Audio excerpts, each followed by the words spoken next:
Hello, and welcome to my first podcast ever. This podcast is probably going to function more like a sports journal. I don't even know what I'm going to call it yet, but it's just going to be things I like to talk about, which is mostly baseball, a lot of the Mariners, but mostly sports in general. I don't really care. I'm just doing this to do it, have a good time, expand my horizons, keep my finger more on the pulse, and kind of just get my opinion out there because I feel like it's a lot of the time different than what I hear, especially in like Mariners land because they're all kind of weird. But I like them, like the Locked On guys, Ty and Colby. They're super cool. But I just want to get my own experience out there. Since it's my first one, I'll introduce myself. My name's Cole. I live in Tampa, Florida. I graduated from USF with a degree in statistics. So a lot of that will come up on the show, I'm sure, in the future. I hope I do it regularly. I hope I continue, and I like it. I'm going to try to upload these to YouTube, which is why I'm recording them just on my phone right now. I could get out the camera, but I don't really feel like it. But I think it'll be interesting to go forward and just see my thoughts and how they progress and just have fun. And there's really no other reason I'm doing this. The first thing I want to get into is the Mariners offseason. It's been very, not even divisive. Everyone's had the same idea. And my idea is really not that different from most other people's. I just think people's hate for Mariners ownership has really gotten in the way of the actual, I don't know, what we're going to actually see out of this baseball team. Because I agree that ownership should take more of an investment in this team and should pretend like they actually own a baseball team, but they don't. And there's no getting around that. We've all talked about that. We've all thought about it. We're all mad at it. It is what it is at this point. I mean, there's nothing we can do about it as fans, as people that like the Seattle Mariners. So we just have to look at it from an outside perspective and just see what they've done, right?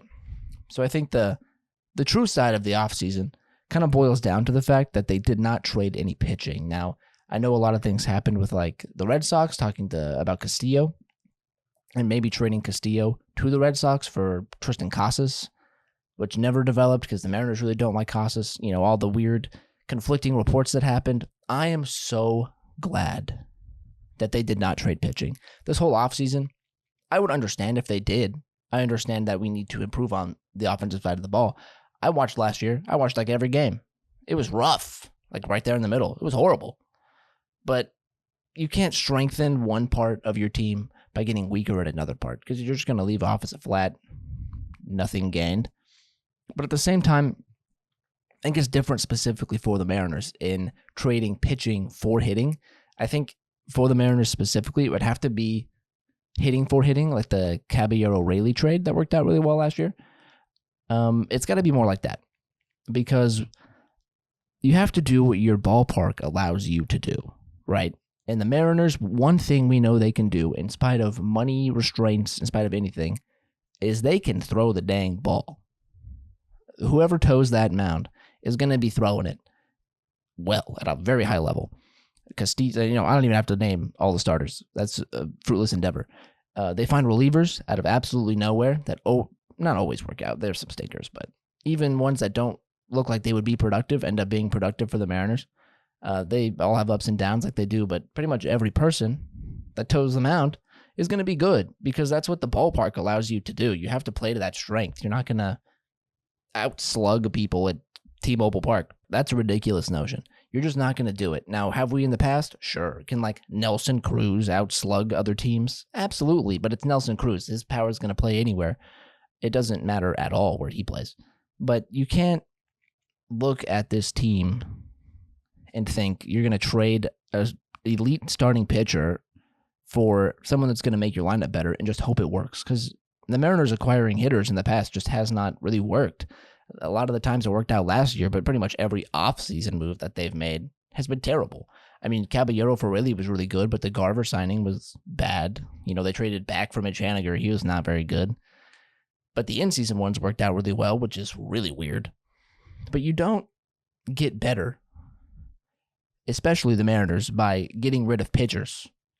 That's just going to hurt you. Heaven forbid we have one of the other four that's not Castillo has another Woo-like season like last year. He was really good when he was on the field, don't get me wrong. But he only threw 120 innings. I mean, I Emerson Hancock is fine in short stints, but I'm not asking him to go out and be my fifth starter. Like, that's 20% of your games that you're just asking heaven above to hope you win. Like, it's ridiculous. It doesn't make any sense. You just don't trade answers for questions, if that makes any sense. Castillo was an answer. Like, if this team didn't have Castillo and they needed a fifth pitcher, he's an answer. I mean, how often do you trade for a pitcher in season and he instantly becomes your best pitcher, and then 3 years later, he's now your worst pitcher, even though he's like the same dude? Like, he regressed maybe a little bit last year, but you internally developed 4 pitchers in that time span that are all better than him now. You can't just do it again, especially now with the Mariners and their lack of depth. You're not going to get the same productivity out of anybody for sure that you're going to get out of Luis Castillo. I just generally don't think you should be trading answers for questions. Every hitter that comes to Seattle is going to be a question mark, whether you like it or not. It's Seattle. I don't know if we're cursed, if it's just the setting sun. Who knows what the heck is going on in T-Mobile Park for sure.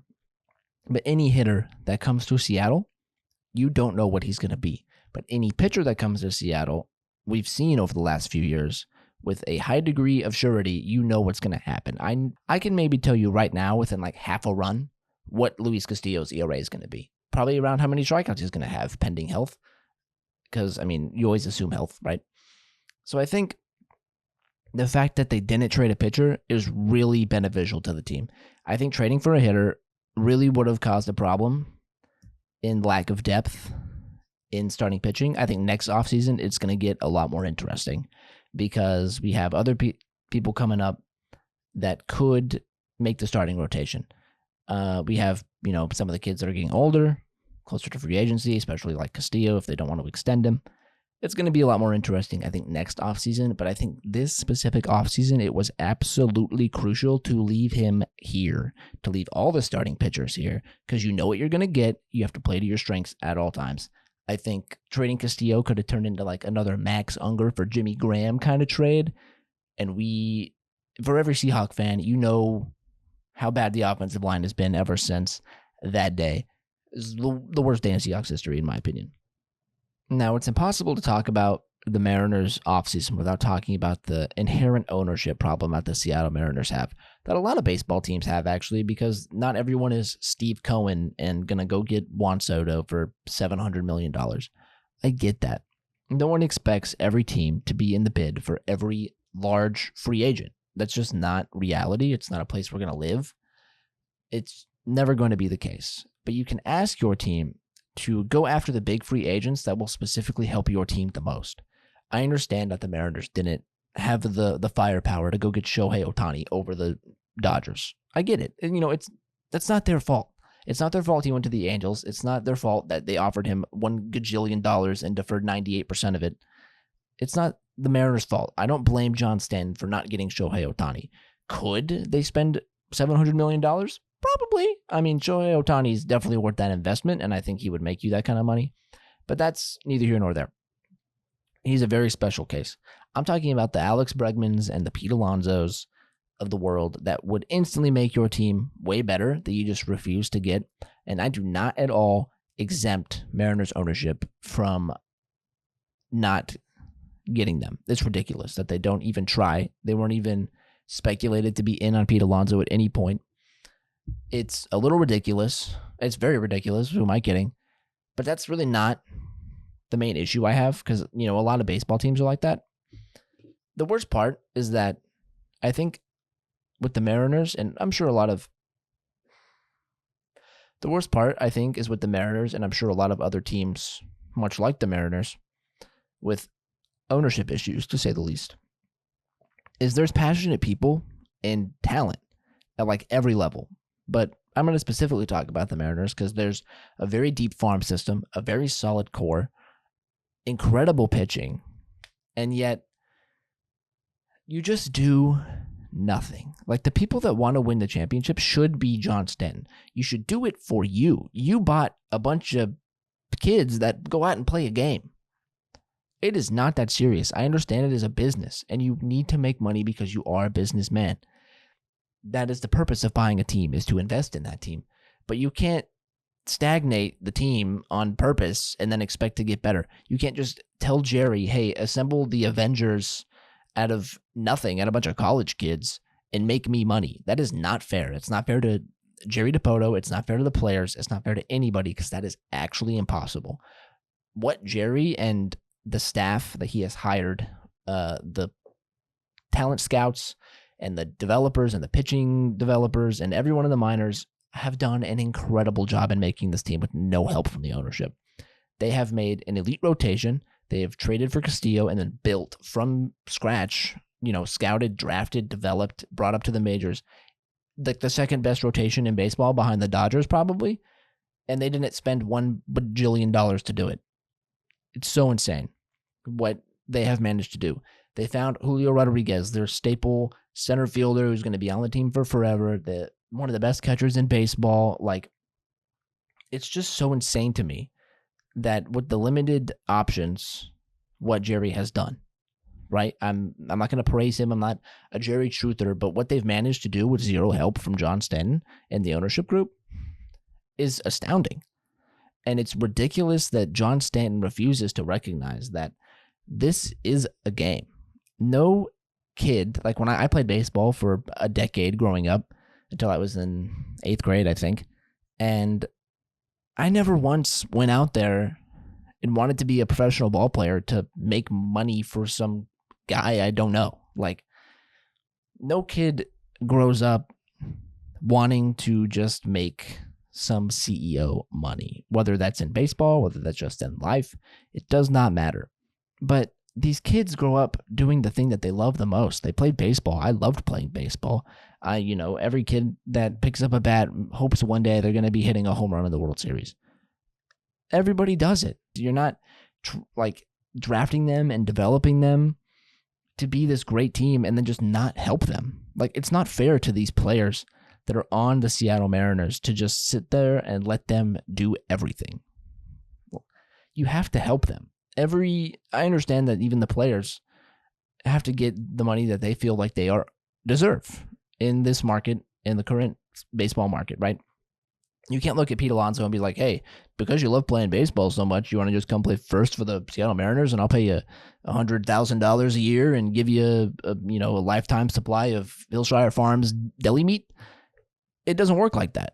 They have to do what they feel is best for them. But at the same time, they are still just kids playing a game. That's what all of them are. Julio is like the perfect example of that. He's out there having so much fun every day. You can see it in his face and the way he plays the game. He loves baseball. And you're just letting him not reach his full potential. You're not helping him win a World Series. You're not helping these people that are doing what they love win a World Series. Yes, it's their job. Yes, they get paid for this. And ultimately, they are just part of a business. But that business is a game. It's a children's game. It's baseball. You have to be passionate about it to want it. And the ownership group clearly is not passionate enough about it to want to win a championship. And I think that is the most egregious part of the ownership group, is that they have these passionate kids that they are not helping at all. It's so upsetting to me. Not as a fan, I do not feel entitled for John Stanton to spend his money on a company that is technically his. Whatever. You do whatever you want with that money. Don't spend it for me. Don't spend it for all the Mariners fans in the stands. Sure, they're there to watch the Mariners, but I'm sure a lot of them would be there anyway. I would be there anyway. I'd be watching every single Mariners game every day. Whether they lose 100 games or win 100 games, I'm going to be there. All right? You have to do it for the kids on the field. That is what I think bothers me the most, is that there are these ball players that just want to win. They want to be great, and a lot of them can be great, but you got to help them out. You cannot just rely solely on picking a kid out of college and being like, hey, now you're going to be the best in the game. Occasionally that happens, but there's only one of those at a time. And right now that spot's taken by Shohei Ohtani, and it probably will be for a very long time. Now, I know nothing I say personally is going to change John Stanton's mind. That's quite clear. Everyone has said everything, national media has ragged on him. whatever. I just wanted to say my take and how I feel about it. I just think it's unfair to the players. Not even to me. I'm going to watch the Mariners. I love the Mariners, man. Invest in your people, or else they're just not going to want to stay around. And then what do you have? You just have a sad legacy and a team that's worth a little bit more than what you bought it for a few years ago, because that's just how it works. And sports franchises just happen to get more expensive over time. If you wanted to actually make your franchise worth more money, you would invest in it, you would go out, you would be competitive every year and win championships. That's the best way to make money on an investment on your team if you ever want to sell that thing. But yeah, that's just my 2 cents on the Mariners offseason. It's really not as bad as people make it out to be. I think this team's going to be really solid. I think you got like first percentile outcomes from 5 Mariners probably last year, hitters, I should say. That probably won't happen again, but shoot, it's the Mariners. I guess you never know. We kind of seem a little cursed in history, but it is what it is. I think this team is probably going to win a good bit of games. They're going to compete for the AL West, and hopefully they win it for the first time in 24 years. But, hey, I'm going to be there either way. I'm going to ride with the team. I'm going to watch every game, at least all the ones that I can, probably 150. I think this team will be very solid. I think the additions, you can call them that they made in this offseason was good. I think the bullpen's going to be interesting. I saw that video from Ryan Divish from Mariners spring training with Matt Brash pitching again. Love to see that. I'm honestly very surprised to see that. I know they said he'd be ready by April, but shoot, he's already on the mound. It's mid-February. We love to see that. In the future, I'll probably tackle a little more news. This was just kind of my impassioned opinion on the Mariners specifically. We'll dive into a little more like baseball news, baseball-centric things, fun stats, whatever, in the future. But this is just the first one I wanted to get out, this little trial run. I know it's just 20 minutes of me yapping, but that's just what podcasts are, right? Yeah, that's what podcasts are. So hopefully I can do this more regularly. I'm going to try to upload this to YouTube. I'm going to try to put it on whatever podcast site people listen to. I use Apple Podcasts, but whatever. Luckily for the people listening, no sponsors. It's sponsored by all the money in my freaking pocket, because I'm just doing this for fun. So if you like it, watch the next one. Leave a like. I know my friends and family are probably watching this, so thanks, actually, if you made it this far. I won't be surprised if a lot of you don't. But y'all have a good one, and go Mariners.